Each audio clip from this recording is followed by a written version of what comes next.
Welcome student, स्वागत है आपका मेरे चैनल पर। आज हम गुजरात बोर्ड क्लास 12 स्टैटिस्टिक्स उसका चैप्टर है यहाँ पे 3 लीनियर रिग्रेशन और उसका पार्ट 1 है, उसके बारे में यहाँ पे डिस्कशन करेंगे। उसमें से जो इंपॉर्टेंट क्वेश्चन आते हैं उसकी सभी पैटर्न की यहाँ पे डिस्कशन करने वाले हैं। ओके, तो डायरेक्टली वीडियो स्टार्ट करते हैं। पहले तो उसमें आपको डेफिनेशन पूछ सकते हैं, दूसरा है यहाँ पे और ये मॉडल जो दिया हुआ है लीनियर रिग्रेशन मॉडल, ये मॉडल हमें याद रखना है। ये सभी कांस्टेंट को हमें याद रखना पड़ेगा जो 2 मार्क या 1 मार्क में आ सकता है।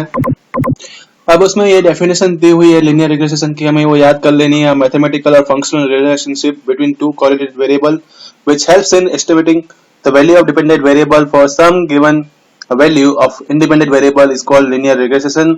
फिटिंग ऑफ रिग्रेशन, तो लाइन को इसके दो यहाँ पे 2 मेथड है हमें याद रखनी है जो जिस तरह से हम फिटिंग करेंगे ऑफ रिग्रेशन लाइन का।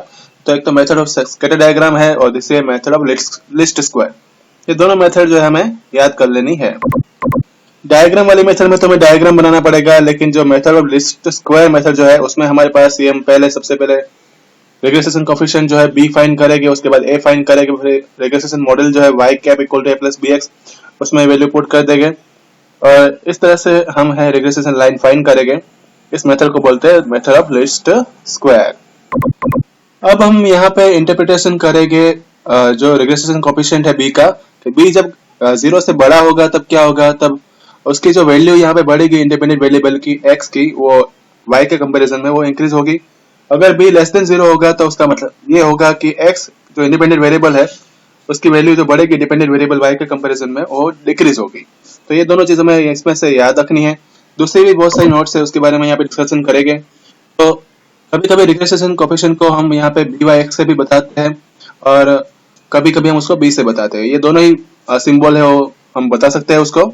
फिर हमें यहाँ पे रिग्रेशन लाइन जब मिलेगी तो हमें उसकी वैल्यू y कैप से बतानी है और जो regression line y a plus bx था उसकी जगह पे हमें क्या लिखना है, y कैप लिखना है। ये बात याद रखनी है।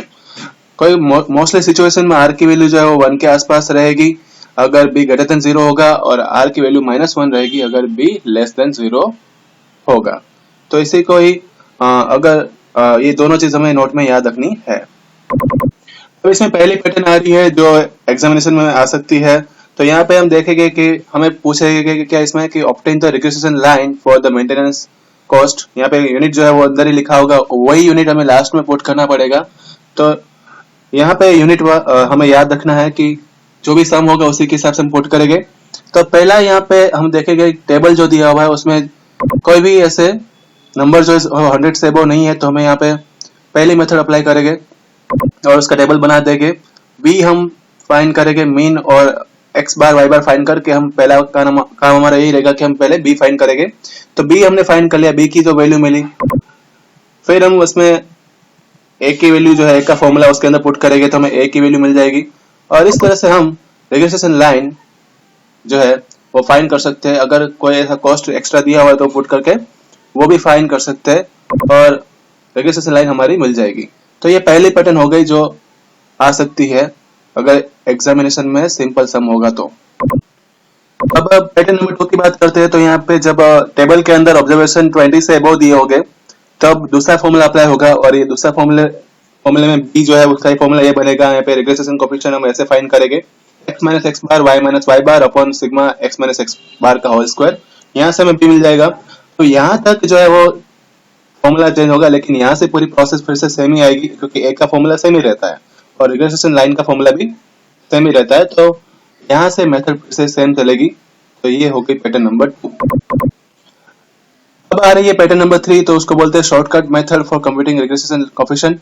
एक हमने शॉर्टकट मेथड हमने चैप्टर नंबर 2 में देखी थी यूवी वाली, उसमें भी 2-3 वेरिएशन देखे थे। यहाँ पे चैप्टर 3 की शॉर्टकट मेथड है, मतलब यहाँ पे भी u और v फाइंड करना है और उसका फॉर्मूला लगा कि हमें पहले b फाइंड करेंगे और फिर a फाइंड करेंगे। तो ये शॉर्टकट मेथड हम चैप्टर 3 की इस्तेमाल करने वाले हैं। और यहाँ पे हम देख रहे हैं कि उसका फॉर्मूला जो है वो क्या बनेगा, वो फॉर्मूला यहाँ पे याद रखना है। b का फॉर्मूला हमें ये जो है n sigma uv minus multiplication में दिया है sigma u into sigma v upon n sigma u square minus whole sigma u square. ये फॉर्मूला हमें याद रखना है। u और v का फॉर्मूला यहाँ पे जो चैप्टर नंबर 2 में था वैसा ही फॉर्मूला यहाँ पे है a और b डिसाइड करने का, लेकिन साथ में सी एक्स अगर आता है तो फिर मल्टीप्लाई में भी सी वाई और सी एक्स आएगा। ये बात हमें याद रखनी है क्योंकि चैप्टर 3 का फॉर्मूला है, वहां पे चैप्टर 2 में मल्टीप्लाई में सी वाई और सी एक्स नहीं था। तो ये थोड़ा फर्क है जो हमें इसमें याद रखना पड़ेगा, जिससे मिलावट ना हो जाए चैप्टर 2 और चैप्टर 3 में। और ये शॉर्टकट मेथड अप्लाई कैसे करेगा, कब कैसे पता चलेगा? तो पहले तो ऑब्जर्वेशन देखकर तो ये पता नहीं चलेगा, मोस्टली ऑब्जर्वेशन 20 से अबव हो गए और यहाँ से पता चलने वाली है वो ये चीज कि आपको एक्स बार और वाई बार जो है वो पॉइंट में मिलेंगे, राइट। तो चैप्टर नंबर 2 में भी जब पॉइंट में मिल रहे थे और चैप्टर नंबर 3 में भी जब वो पॉइंट में मिल रहे थे, तो हमें याद रखना है कि हमें शॉर्टकट मेथड का सहारा लेना पड़ेगा और शॉर्टकट मेथड में हमें यू और वी फाइंड करना पड़ेगा। और हम पहले उसके लिए ए फाइंड करेंगे, बी फाइंड करेंगे। जो हम यहाँ से फाइंड करेंगे डायरेक्टली एक्स बार से हमें ए मिल जाएगा, वाई बार से हमें बी की वैल्यू मिल जाएगी। और इसी तरीके से हम इसमें आगे बढ़ेंगे। यू और वी जैसे फाइंड हो जाएगा, फिर हम उसका टेबल बनाएंगे, यू वी फाइंड करेंगे और यू स्क्वायर फाइंड करेंगे, तो ये वैल्यू यहाँ पे पुट कर देंगे, हमें बी मिल जाएगा। बी मिलने के बाद फिर से प्रोसेस सेम है। इस चैप्टर का फायदा रहेगा कि आपको ए फाइंड करना है और जो रिग्रेशन लाइन का मॉडल पूरा जो है वो सेम ही चलेगा। तो ये हो गई यहाँ पे पैटर्न नंबर 3। पैटर्न नंबर 3 में जब दूसरी पैटर्न आएगी, यहाँ पे ऑलरेडी क्वेश्चन के अंदर ही लिखा होगा कि आप शॉर्टकट मेथड से इसका रिग्रेशन लाइन फाइंड करो। तो हमें यहाँ पे देख रहे हैं कि x के जो टेबल में 2 4 6 8 मतलब कि ये सभी 2 से डिविजिबल है और y जो है उसमें 10 20 25 दिया है वो सभी 5 से डिविजिबल है। तो हमें cx और cy मिल जाएगा। a और b तो हम मीन से फाइंड कर लेंगे और उसी की वैल्यू यहाँ पे पुट कर देंगे। जैसे कि x बार 5 था तो y a हमने 4 ले लिया, b जो है वो यहाँ y बार से मिलेगा तो y बार है 21 था तो यहाँ पे 20 ले लिया। और इसी तरीके से u और v का फॉर्मूला बनाया और वैल्यू पुट की हमने, उसका b फाइंड किया, b का फॉर्मूला यहाँ पे पुट करेंगे। और दूसरी बात की वहाँ आगे जो है एक का और y बार का, y कैप का वो जो फॉर्मूला है वो तो सेम ही रहने वाला है, वो हमें चीज याद रखनी है। और ये हो गई यानी कि पैटर्न 3 की सब दूसरी पैटर्न। एक काम करते हैं, इसको हम पैटर्न नंबर 4 ही बोल देते हैं क्योंकि cx और cy जो है आगे हमने इस्तेमाल नहीं किया था, हमने यहाँ पे cx और cy इस्तेमाल किया। एक बात इस चैप्टर में याद रखनी है कि जब cx और cy हम इस्तेमाल करने वाले हैं तब फॉर्मूला में भी cx और cy मल्टीप्लाई में यहाँ पे आएगा। तो एक चीज हमें याद रखनी है, आगे वाले सम में cx और cy था ही नहीं इसलिए हमने लिखा नहीं था, लेकिन यहाँ पे cx और cy हमने पहले मेंशन किया था इसलिए वो फॉर्मूला के अंदर भी cy और cx हमें लिखना पड़ेगा, तभी ये जो है अरेंजमेंट हम कर सकते हैं और उसका आंसर निकाल सकते हैं। अब इसका पार्ट 2 शुरू होगा इस चैप्टर का, जिसमें हम यहाँ पे कोवेरिएंस, कोरिलेशन, कोएफिशिएंट की बात करेंगे। तो यहाँ पे उसका जो फॉर्मूला है b का कोवेरिएंस के साथ रिलेशन जो है वो याद रखना है कि b equal to covariance xy upon sx square होगा, ये फॉर्मूला उसका आएगा। फिर दूसरा फॉर्मूला है b का r sy अपन sx, स्टैंडर्ड डेविएशन जब दिया होगा तब ये वाला फॉर्मूला इस्तेमाल करेंगे। ऐसे फॉर्मूला हमें दिए हुए हैं और उसी के ऊपर एक क्वेश्चन आ रहा है पहला, इसमें सभी वैल्यू मोस्टली दी हुई है, हमें सिर्फ फॉर्मूला लगाना है और b और a फाइंड करना है। रिग्रेशन कोएफिशिएंट पहले हम b फाइंड कर लेंगे और फिर रिग्रेशन लाइन फाइंड करने के लिए हमें a भी फाइंड करना पड़ेगा, हमें रिग्रेशन लाइन मिल जाएगी। तो इस तरह का क्वेश्चन आ सकता है। एक पैटर्न नंबर दूसरी दी हुई है कि यहाँ पे x बार y बार स्टैंडर्ड डेविएशन दिए हुए है और r दिया हुआ है, हम उसमें से b फाइंड कर लेंगे और b फाइंड करने के बाद हमें a मिल जाएगा और उसी के बाद हमें रिग्रेशन लाइन मिल जाएगी। और कोई वेरिएबल x की कोई वैल्यू दी होगी तो उसके लिए भी हम उसकी y कैप की वैल्यू फाइंड कर लेंगे। ये हो गई यहाँ पे पैटर्न नंबर 5 और 6। अब पैटर्न नंबर 7 आ रही है जिसमें sx स्क्वायर दिया हुआ है, सिग्मा xy दिया हुआ है, x बार y बार दे दिया है और आपको पूछेगा रिग्रेशन लाइन आपको ऑब्टेन करनी है। तो यहाँ पे फॉर्मूला में याद रखे जाना पड़ेगा और कुछ नहीं है, इसमें b का जो फॉर्मूला है वो ये वाला अप्लाई होगा, सिग्मा xy अपन nxy अपन n sx स्क्वायर। इस फॉर्मूले से उसका डायरेक्टली आपको आंसर मिल जाएगा। बस ये फॉर्मूला आपको याद होना चाहिए तो डायरेक्टली आप आंसर निकाल सकते हैं और कुछ नहीं है, रिग्रेशन लाइन आपको डायरेक्टली मिल जाएगी। तो टोटल हम अपने पास 7 पैटर्न हो चुकी है। फिर आ रहा है चैप्टर में कोएफिशिएंट ऑफ डिटरमिनेशन, जिसको हम आर स्क्वायर बोलते हैं। आर स्क्वायर के हमें डेफिनेशन पूछ सकते हैं एग्जाम में, उस डेफिनेशन करने के बाद उसकी दो वैल्यू हमें याद रखनी है कि आर की वैल्यू तो -1 और 1 थी और 0 भी थी, लेकिन यहाँ पे R square coefficient of determination की जो वैल्यू होगी वो तो 1 ही होगी। मतलब हमें याद रखना है अगर r 0 होगा तो फिर कोएफिशिएंट ऑफ डिटरमिनेशन भी क्या होगा, 0 होगा।